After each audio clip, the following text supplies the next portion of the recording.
বিয়েটা খালি একবার করি, 10 লাখ টাকা দিয়ে একটা অনুষ্ঠানই করবো।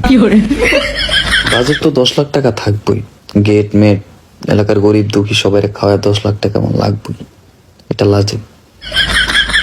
তারপরে বউরে নিয়ে কই যাওয়া যায়? ও, বাসর রাইতে তো বউরে আবার গিফট দেওয়া লাগবে, iPhone 15 দিন, কত টাকা খরচ হবো, যাক ওইটা পরে হিসাব করা যাইব। হানিমুন করতে যাবো কই? বান্দরবন, সাজেক নাকি না কক্সবাজার যাবো। রাঙামাটি না, রাঙামাটিতে তো হোটেল 5 স্টার হোটেল পাওয়া যায় না। কক্সবাজার যাবো, এখানে 5 স্টার হোটেল আছে। মানে কয় টাকা আছে? কিরে 10 টাকা না রাখলাম? ও, সিঙ্গারা খেলাম না 10 টাকার। না, ইস, কেউ যদি আমারে 1 কোটি 2 কোটি টাকা দিত, বিকাশ মেঘার যদি ভুলবশত আইসা পড়তো, লাইফটাই চেঞ্জ হয়ে যেত শালা।